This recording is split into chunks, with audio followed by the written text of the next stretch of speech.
Merci Monsieur le Président, bonjour à tous. Je remercie d'abord le comité d'organisation et le comité scientifique pour l'invitation.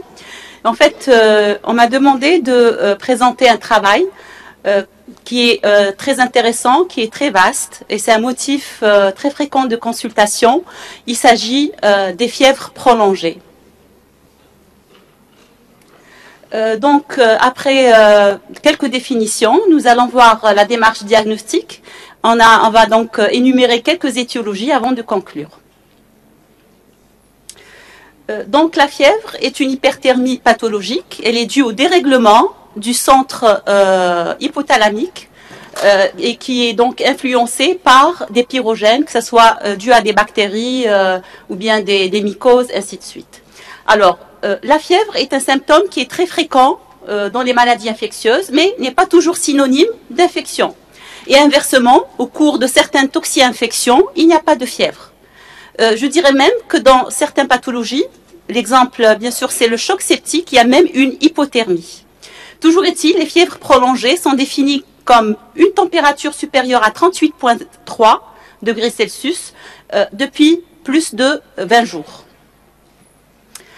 Nous avons donc répertorié plus de 200 causes et classées dans 5 grandes catégories. Il y a d'abord les maladies infectieuses, les maladies inflammatoires non infectieuses, les MINI, les néoplasies, et il y a aussi d'autres étiologies. Par contre, on s'est rendu compte que malgré toutes les explorations, il y a des fièvres prolongées qui restent sans diagnostic. Et ça, donc vous avez cet histogramme qui reprend pratiquement la plupart des études qui ont été menées depuis 1950. Et donc, 40 ans plus tard, on s'est rendu compte que, effectivement, il y a une baisse des étiologies infectieuses et néoplasiques qui sont dues à ces fièvres persistantes, au profit des maladies inflammatoires non infectieuses. Et on s'est rendu compte aussi d'une chose, c'est que vous pouvez revenir en arrière, c'est que pour les étiologies qui n'ont pas été diagnostiquées, eh ben, il y en a plus. Il y en avait en 1950 9% des cas et on a atteint 30% malgré la révolution des investigations sur tous les plans. Suivante. Alors, donc il n'y a pas un algorithme qui est précis et qui est consensuel concernant les investigations à mener. Et ce que l'on dit, c'est que l'interrogatoire et l'examen clinique constituent la clé du diagnostic étiologique. Donc il faut commencer d'abord par ça. Nous allons voir maintenant donc la démarche diagnostique. La première étape, c'est de mener une bonne anamnèse pour connaître le terrain. Et donc, il faut avoir toutes les données socio-démographiques. À commencer par l'âge, on sait que certaines pathologies sont plus fréquentes chez l'adulte jeune, d'autres plus fréquentes chez le sujet âgé. On sait aussi que certaines pathologies sont classées comme des maladies professionnelles, donc la profession, c'est très important. Il y a aussi le statut vaccinal, il y a les habitudes alimentaires, il y a aussi, donc, vous revenez en arrière. Donc, il y a aussi le statut vaccinal, il y a les antécédents médico-chirurgicaux, il y a les investigations, les comportements à risque d'exposition virale, pour citer que le VIH, le VHC et le VHB. Mis à part ça, donc, il faut relever les caractères de la fièvre. Et donc, on sait que certains patients viennent nous parler d'un état fébrile alors qu'ils n'ont jamais pris la température. Et d'autres viennent avec des chiffres de température horaires, on va dire. Donc, ils sont listés. Et ça va nous aider pour établir une courbe de température qui va nous aider dans notre démarche diagnostique. On peut avoir une fièvre qui est en plateau, une fièvre émitante, une fièvre tierce, quarte ou bien une fièvre ondulante. Et ça, c'est très important dans notre démarche diagnostique. Et enfin, il faut faire préciser par le patient est-ce qu'il y a une prise de médicaments, que ce soit des anti-infectieux ou bien des anti-inflammatoires, et quel a été leur impact sur cette pathologie ou sur cette fièvre, que ce soit négatif ou bien positif. Deuxième étape, c'est bien entendu un bon examen clinique. Mais avant cela, il faut, c'est-à-dire répertorier les signes accompagnateurs de cette fièvre. Est-ce qu'il y a eu des frissons? Est-ce qu'il y a eu des sueurs? Amaigrissement? Est-ce qu'il y a eu une anorexie? Ensuite, on va passer à l'examen clinique. On va bien sûr commencer par l'organe qui attire notre attention. Il faut bien sûr éliminer une urgence médicale et on va regrouper les symptômes en syndrome. Troisième étape, c'est les examens complémentaires. Alors, il y a certains examens que l'on devrait demander de façon systématique, et même si on n'est pas orienté d'emblée vers une étiologie. Donc, il y a l'hémogramme, le frottis sanguin, le bilan biochimique standard, un taux de LDH, c'est très important à connaître, le bilan inflammatoire, CRP, électrophorèse des protéines, DVS, la bandelette urinaire que l'on peut faire en consultation. Il y a aussi le CBU et l'échographie abdominale. Mis à part ça, il y a aussi certaines sérologies à demander de façon systématique. Donc, nous avons la sérologie VHC, la sérologie VIH-VHB. Vous pouvez revenir en arrière, s'il vous plaît. Donc, sérologie VIH, VHB, VHC et syphilis, il faut savoir que tout ça, c'est un pack. Quand on demande une sérologie, il faut demander les autres, puisqu'ils se partagent les mêmes modes de transmission. Ensuite, on a les sérologies CMV et les Epstein-Barr virus, sérologie de la brucellose et de la toxoplasmose. Et, comme je l'ai dit tout à l'heure, il y a aussi l'imagerie.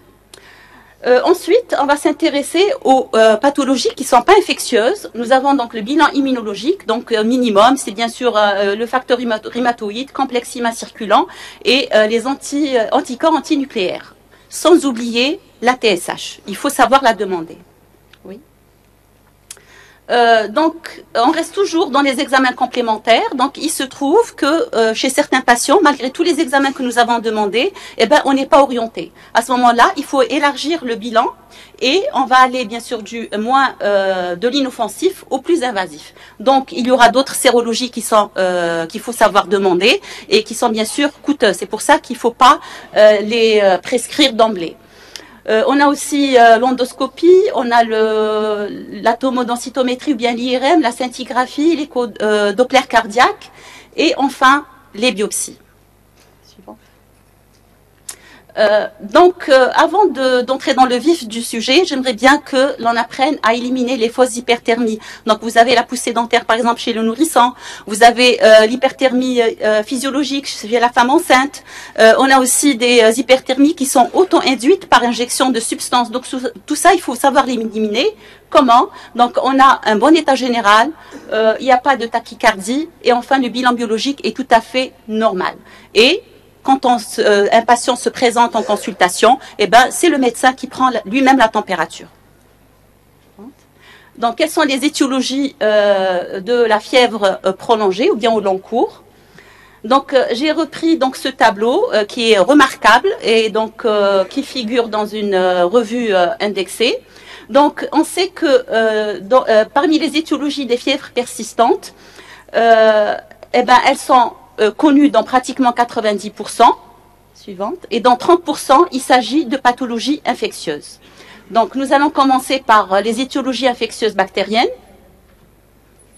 à commencer par la tuberculose. Ça demeure un problème de santé publique en Algérie, et donc j'ai repris donc cette cartographie qui montre très bien que l'incidence de la tuberculose dans les régions est inégale, d'une région à une autre, d'une wilaya à une autre, et en fait ça suit la population urbaine, sauf pour Tindouf qui en fait accueille donc la population des réfugiés. Et c'est pour cela qu'on a une forte incidence de la tuberculose. Donc ça c'est des histogrammes qui ont été repris par une étude qui a été faite par l'INSP. Et donc on voit qu'on a autant de tuberculose pulmonaire que de tuberculose extra-pulmonaire. Et parmi les tuberculoses extra-pulmonaires, on a une prédominance des adénopathies, suivies des pleurésies, puis les tuberculoses osseuses. Le diagnostic, il est bien entendu bactériologique, ça vous le savez. Par contre, il y a des difficultés pour asseoir un diagnostic étiologique des formes miliaires, ganglionnaires, des tuberculoses hématopoïétiques. À ce moment-là, on fait appel à l'histologie. Donc, dès qu'on fait le diagnostic de la tuberculose, il faut faire le bilan des autres localisations, dépistage autour du cas, et on va faire une déclaration obligatoire de la maladie. sans oublier la sérologie VIH. Alors, pour le traitement, vous pouvez consulter le manuel de la lutte antituberculeuse de 2011 qui est téléchargeable sur le site ands.dz. Deuxième étiologie, c'est la brucellose. C'est une anthropozoonose bactérienne due à Brucella melitensis qui infecte donc les ovins. Brucella abortus qui infecte donc les bovins et enfin Brucella suis qui concerne donc les porcs. Et on voit ici que l'incidence commence à augmenter en Algérie, donc ça reste quand même une préoccupation de santé publique. Alors la transmission est ou bien digestive par la consommation de lait ou ses dérivés donc qui ne sont pas pasteurisés, comme elle peut se faire par voie cutanée ou bien par les aérosols. Et à ce moment-là, on a des professions qui sont le plus exposées. C'est le cas des éleveurs, des vétérinaires et des biologistes. Donc, il s'agit d'un sujet qui a par exemple consommé un fromage de fabrication artisanale et qui va donc présenter de façon progressive une fièvre qui est ondulante, on le voit ici, il se plaint de sueur avec des arthralgies et c'est un sujet qui va qu'à ses occupations, donc il n'est pas du tout gêné par cette fièvre au long cours. Par contre, s'il présente une sacroiléite ou bien une orchiépididymite, là, ça va changer la donne. Et en fait, c'est des localisations qui sont très évocatrices de la brucellose aiguë septicémique. Comme c'est un sepsis à point de départ lymphatique mésentérique, donc on aura une splénomégalie, une hépatomégalie et des adénopathies généralisées. N'étant pas traité ou même sous traitement, ce patient va présenter donc une forme subaiguë avec des localisations qui sont préférentielles des brucelles. On a des localisations donc cérébrales, bien neuroméningées, endocarditiques et osseuses. Comment faire le diagnostic? D'abord, il faut des arguments de présomption. On aura une leucopénie avec un syndrome inflammatoire et une cytolyse modérée. Et pour apporter donc le diagnostic de certitude, on va faire appel aux hémocultures à la phase primaire et la sérologie ou bien le sérodiagnostic de Wright à la phase subaiguë. Le traitement fait appel à la doxycycline plus gentamicine dans la forme aiguë. Troisième étiologie, l'endocardite subaiguë ou bien l'endocardite lente d'Osler. Donc, c'est dû au streptocoque, ça c'est connu. Et on sait que, selon l'adage classique, toute fièvre chez un valvulaire doit faire rechercher une endocardite. Mais il n'y a pas que ça, il y a aussi d'autres signes révélateurs. On a l'AVC fébrile, purpura fébrile, l'embalgie, arthralgie fébrile. Il y a aussi une poussée d'insuffisance cardiaque évoluant dans un climat fébrile. Donc, il faut pratiquer des hémocultures et aussi le TT ou bien le TO pour réunir les critères diagnostiques de la Duke University que vous connaissez. Le traitement fait appel aux bêta-lactamines, plus ou moins aminosides, plus ou moins gestes chirurgicales, et donc je vous invite à revoir les recommandations de l'ESC 2015. Autre étiologie de la fièvre persistante, c'est bien sûr les suppurations profondes. Et on sait que c'est des infections qui sont plurimicrobiennes, donc il faut aussi incriminer les germes anaérobies. On a l'abcès profond post-opératoire, l'abcès hépatique et de moins en moins des abcès pulmonaires. Alors, c'est un patient qui est en mauvais état général, qui se plaint d'anorexie. Il présente une fièvre qui est oscillante, il a un faciès toxique et il aura d'autres signes selon la localisation concernée. Sur le plan biologique, on a une hyperleucocytose avec un syndrome inflammatoire qui est franc. Il faut faire des hémocultures avec ensemencement sur milieu aérobie et anaérobie. Et on va faire appel à l'imagerie qui, en principe, devrait nous conforter dans notre démarche diagnostique. Le traitement fait appel à l'antibiothérapie avec drainage. Autre pathologie très intéressante, c'est la borréliose. C'est une infection qui est due aux spirochètes du genre Borrelia. Elle est transmise par la morsure de tiques. Alors, on dit que c'est pas fréquent en Algérie, mais en fait, on dit ça, c'est parce qu'on cherche pas cette maladie. Et selon une étude qui a été faite à l'Institut Pasteur d'Alger, la séropositivité est de 18,59%. C'est pas rien. Suivante. Alors, sur le plan clinique, ça peut se manifester par une lésion cutanée qui est annulaire. Elle est supérieure à 5 cm avec une bordure qui est cuivrée. Le centre, il est clair. et ça correspond à l'érythème migrant. C'est une lésion qui est caractéristique de la borréliose. Et donc, si vous constatez ça, il faut immédiatement mettre le malade sous traitement. Inutile de demander d'autres examens. Alors, si le patient ne consulte pas à cette période, il va évoluer vers la phase secondaire ou tertiaire avec des manifestations viscérales. Donc, le diagnostic à ce moment-là va faire appel à la sérologie et à l'histologie. Le traitement repose ou bien sur la pénicilline A ou bien sur la doxycycline et la durée du traitement, elle est quand même de 14 à 21 jours. La fièvre Q, donc que l'on devrait connaître puisque c'est dû à Coxiella burnetii, c'est un agent du bioterrorisme. Alors, ça concerne essentiellement les éleveurs de bétail, les vétérinaires et les sujets qui aiment bien se promener en campagne. Et c'est pour cela que la contamination se fait par inhalation d'aérosols souillés. C'est le cas, par exemple, du fumier, de la paille souillée, donc par les déjections des ovins, bovins ou bien caprins. Alors, la fièvre aiguë et la fièvre Q aiguë, se manifeste par une pneumopathie ou bien une hépatite fébrile qui guérit dans 50% des cas. Et dans l'autre moitié des cas, eh ben, ça va évoluer vers la fièvre Q chronique qui est quand même très grave. Et ça touche essentiellement l'immunodéprimés et les sujets qui ont une pathologie cardiaque. Donc, ça va donner des endocardites à hémoculture négative et infections vasculaires. Le suivi se fait par la sérologie. Alors, les infections urinaires masculines, donc là, il faut oublier le concept de prostatite. Et c'est toujours à risque de complications. La symptomatologie, elle est vraiment polymorphe. Classiquement, on a un syndrome infectieux avec des troubles mictionnels et des douleurs pelviennes. Le TR, bien sûr, va nous réconforter concernant donc le diagnostic. Les examens paracliniques à demander, c'est une bandelette urinaire, ECBU et échographie abdominopelvienne. Donc, il faut donner soit des fluoroquinolones ou bien cotrimoxazole pendant 4 jours minimum. Il y a d'autres étiologies bactériennes, infections ostéo-articulaires, infections biliaires ou bien parodonellose. Donc, on va enchaîner avec les infections virales. Donc, le chef de file, c'est bien sûr l'infection à VIH, qui est donc une IST par excellence. La transmission peut se faire aussi par voie sanguine ou bien de la mère à l'enfant. Et on voit ici qu'au cours de la primo-infection, qui dure 2 à 3 semaines, le virus est transmis. Et donc, ce que je vous conseille de faire, c'est de pratiquer ou bien demander une sérologie VIH à tous vos patients. Si on sait qu'un adulte qui fait un syndrome grippal et qui fait en même temps une éruption fébrile, eh ben, il se pourrait que ce soit une primo-infection à VIH.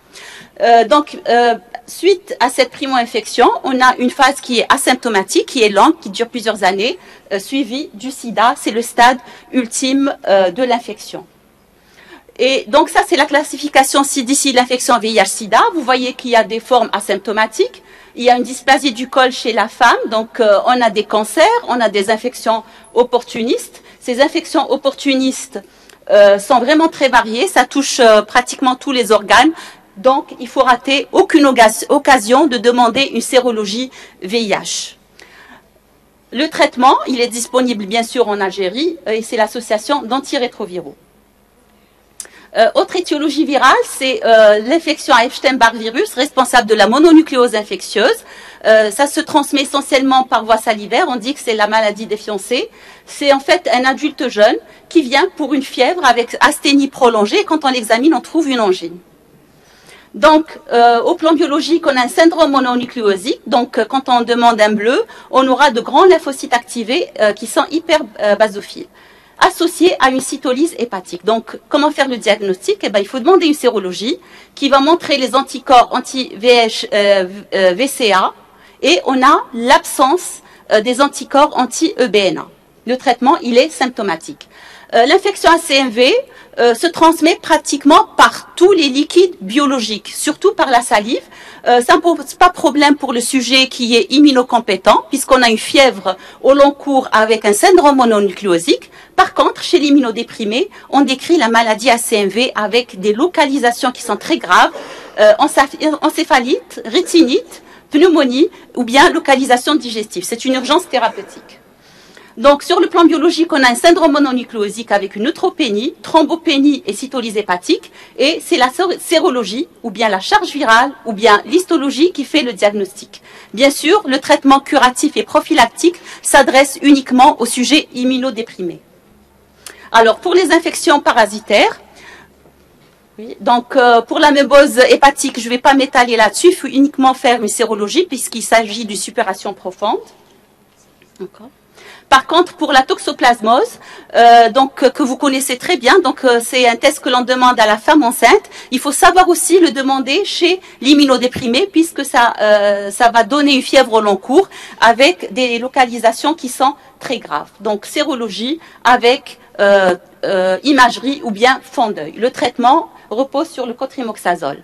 La leishmaniose viscérale, que vous connaissez très bien, responsable de la plus grosse rate infantile.